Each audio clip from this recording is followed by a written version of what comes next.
Thuraya 4 will allow the company to extend its service across a greater area, serving customers in Europe, Africa, Central Asia, and the Middle East. This will be Space 42's sixth geostationary satellite. At T-minus 9 minutes and 40 seconds, we're looking good for an on-time liftoff. The vehicle is healthy, and the eastern range is ready to support. Weather is looking very favorable for our launch attempt today. And while we wait, let's take a moment to meet the vehicle that's taking Thuraya 4 to orbit today. The two-stage Falcon 9 vehicle on your screen stands 229 feet tall. When it's fully fueled, it'll hold just over 1 million pounds of propellant that the vehicle will burn through in less than 3 minutes after liftoff.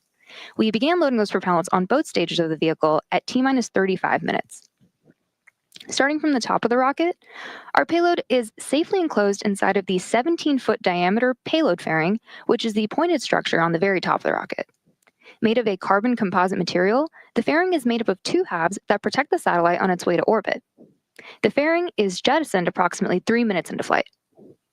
The fairing halves supporting today's mission are flight-proven, with one half flying for its 19th time and the other flying for its 16th time.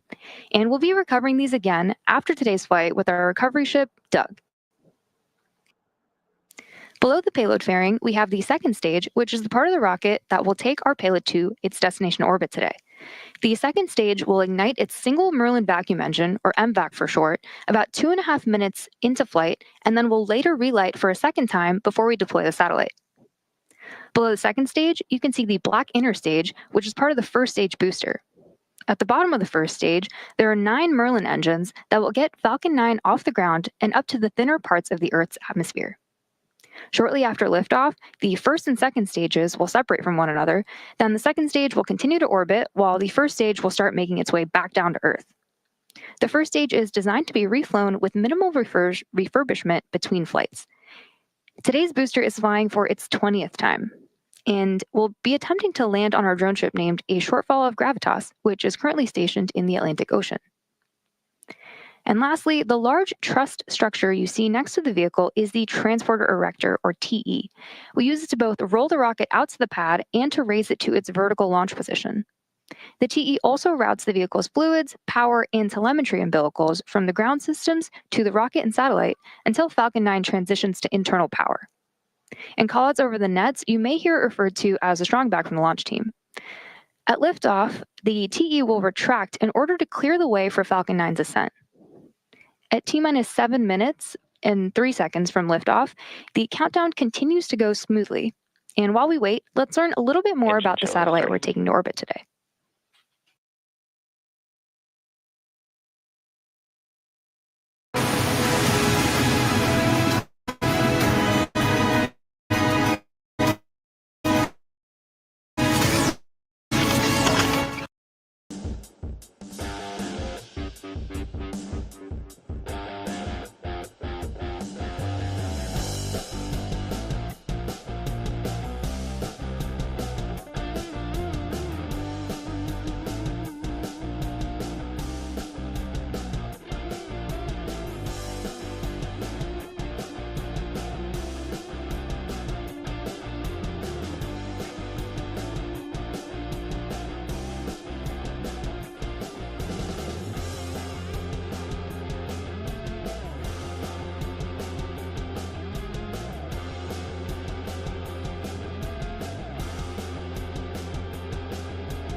seconds from liftoff.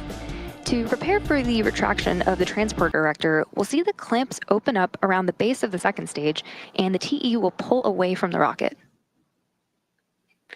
And all of that should be happening in about a minute or so.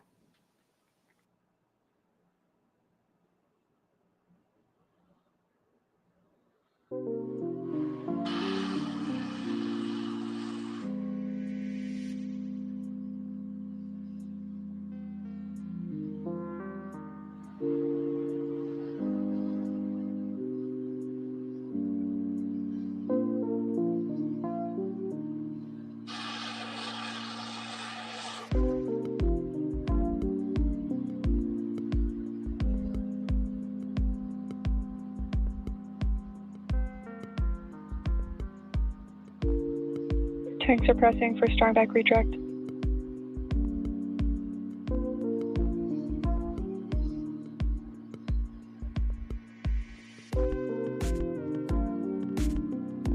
Good call out there, saying that the tanks are now pressed for strong back retract. Flying on board Falcon 9 today is the first next-generation geostationary communication satellite for the Thuraya Telecommunications Company in the United retract has started. Arab Emirates. Great call-outs there. We can see the clamp arms slowly start to open up around the second stage.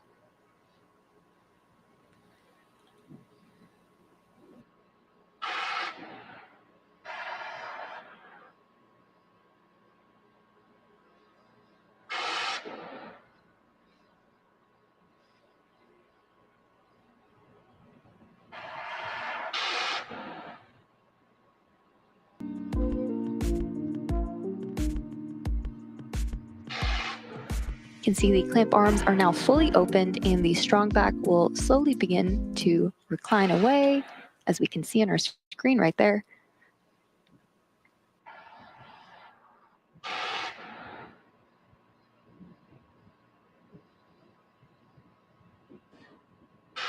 So at this point in the countdown, both the first and second stages are nearly fully loaded with 1 million pounds of kerosene fuel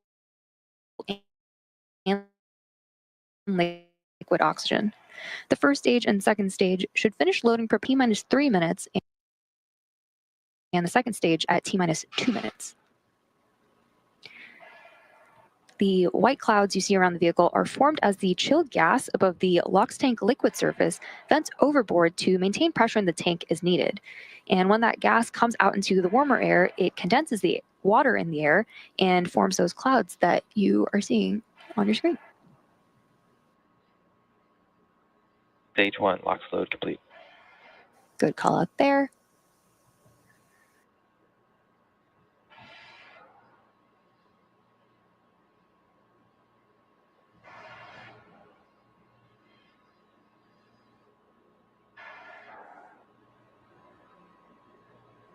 So after second stage LOX load completion, we will have Falcon 9 in startup at T-60 seconds. And that means that the rocket's autonomous internal flight computers will have taken over the launch countdown. After that, just inside of T-2 seconds, we will light the Merlin 1D engines for liftoff.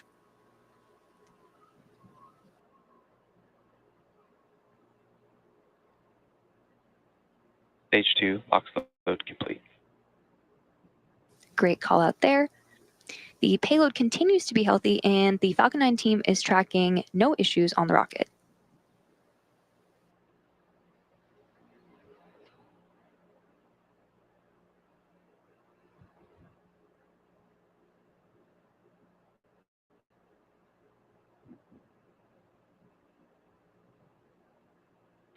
Ground gas closeouts.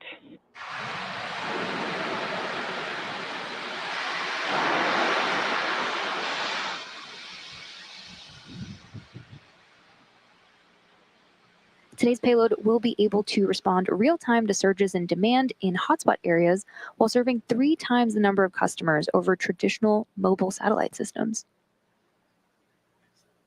Coming up shortly, Falcon 9 will be in startup. Falcon 9 is in startup.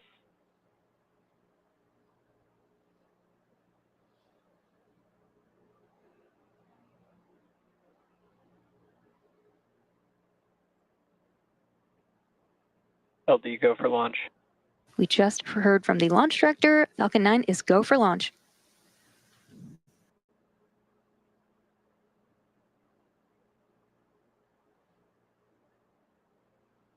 T-minus 30 seconds.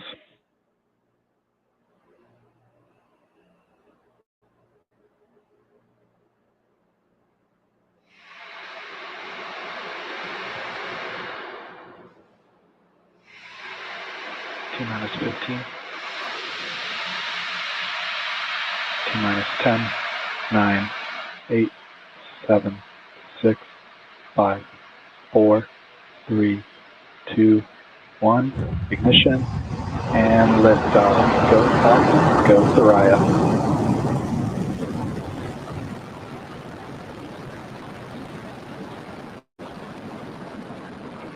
Vehicle is pitching downrange. And windy chamber pressures are nominal.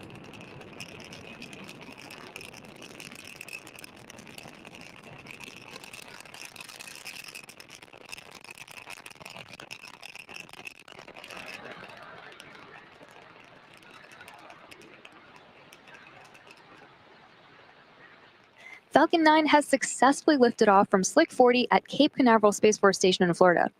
During ascent, we tilt the engines, or gimbal the engines, and that turns the rocket Power and telemetry horizontally nominal. in what we call a gravity turn. We're still going up, but now we're also heading horizontally away from the launch pad. Moments ago, we throttled the engines down in preparation for max Q, or maximum aerodynamic pressure. This is a critical moment during flight Falcon 9 is supersonic. because the combined stresses caused by Falcon 9 accelerating through Max the atmosphere Q. and the ambient static pressure are at their greatest.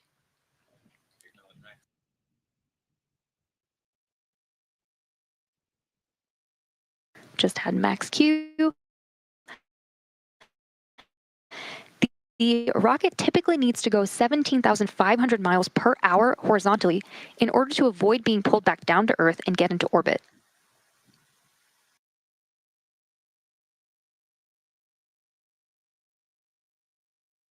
You can track our progress to orbit by keeping an eye on the Stage 1 telemetry in the bottom corner of your screen. We have several events coming up in quick succession, starting with main engine cutoff, or MECO, stage separation, second engine start 1, or SES1, and fairing separation. During MECO, we'll shut down the 9 Merlin 1D engines, which is followed by stage separation. Once separated from the second stage, the booster will begin heading back to Earth, while simultaneously the second stage MVAC engine will ignite for the first time, followed quickly by fairing separation.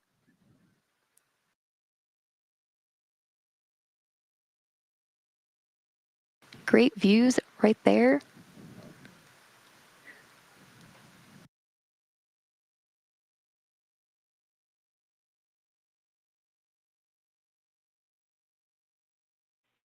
MECO.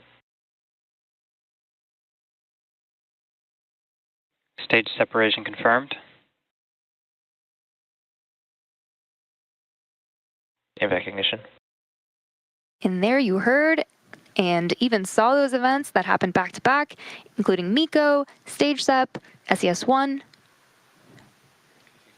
We should be coming up on fairing separation shortly, and we'll be attempting to retrieve these fairing halves again today once they fall back to Earth using our recovery vessel, Doug. On the left-hand side of your screen, you can see those grid fins deploying on the booster.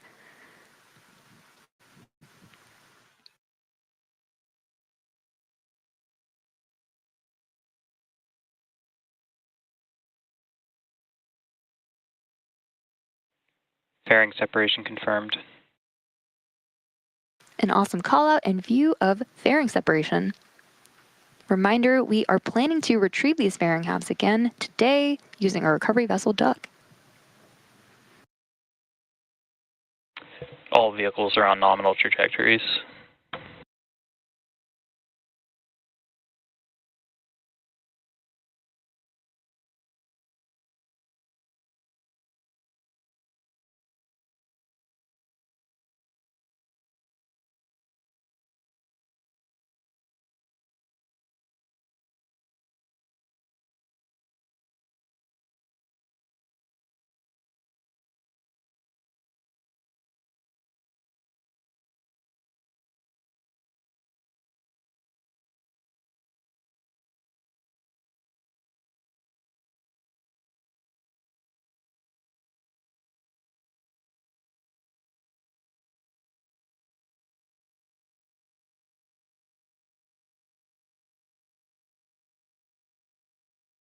We're now T plus 4 minutes and 37 seconds into today's mission. At about T plus 6 minutes and 24 seconds, the first stage's entry burn will begin. And for the entry burn, we relight 3 of the M1D engines on the first stage, starting with the center E9 engine, followed shortly after by the E1 and E5 engines, which slows down the vehicle as it passes back into the Earth's atmosphere. We need to slow down to reduce re-entry forces, which ultimately helps us recover and reuse the first stage.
We are coming up on that entry burn pretty shortly, but for now we have some great views of stage 2 and of MVAC continuing to burn. We're switching back and forth between 2 camera views that we have on stage 1 2. entry burn started. Stage 1 AFTS is saved. An awesome view of entry burn on the first stage. During entry burn, Falcon 9 is decelerating by firing its Merlin engines, but we're still moving really fast. And if you look at the bottom left-hand side of your screen, you can see Falcon 9 stage 1 is slowing down really fast. Stage 1 entry burn shutdown. And that marks the end of entry burn. Reusability is key to lowering the cost of spaceflight, which enables more investments in critical scientific research. The Falcon 9 first stage that is supporting today's mission had just performed this entry burn for its 20th time.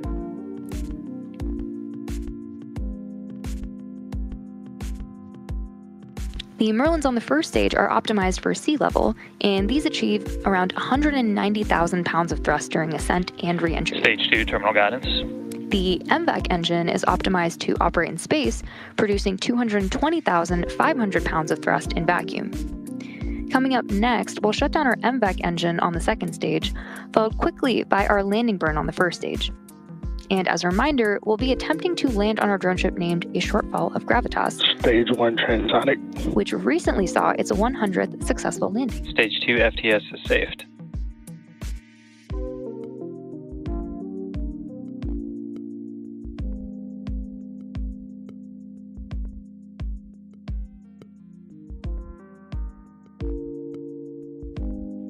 Seco. Stage 1 landing burn.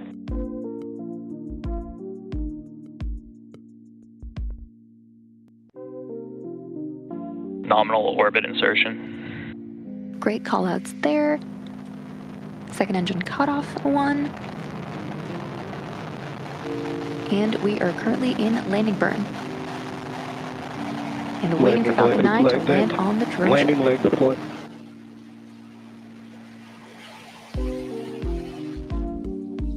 Stage 1 landing confirmed. And there you have it. That landing marks SpaceX's 341st successful recovery of an orbital class rocket, including first stage landings for Falcon 9 and Falcon Heavy. And with that, let's return to our mission in progress. We're awaiting confirmation of nominal orbital insertion.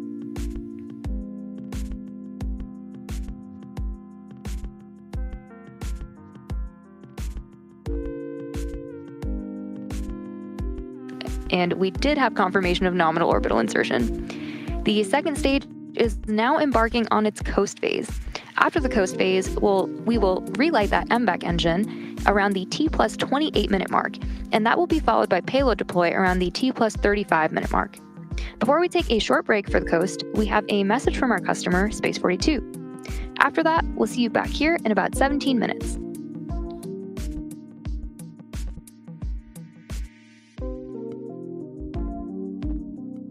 Since the Thuraya 4 mission was announced in 2020, Space 42 team have worked tirelessly to provide our customers with a spacecraft that will offer higher speeds, enhanced services, and superior security.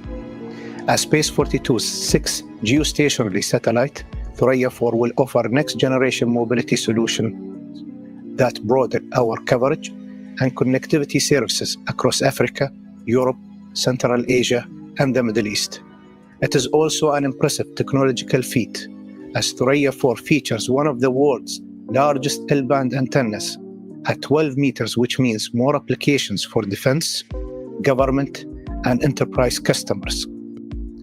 Thuraya 4's advanced capabilities empower it to fulfill its mission of one world deeply connected, a vital necessity for thriving in today's interconnected world. Space 42 takes pride in its contribution to delivering continuous, reliable, and secure communication solutions.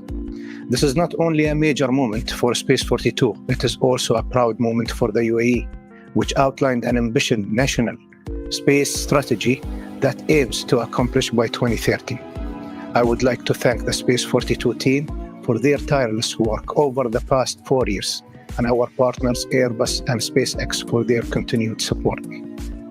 Today is a moment of celebration for the industry as we continue to advance our tech capabilities and apply the insights from space to improve life on Earth.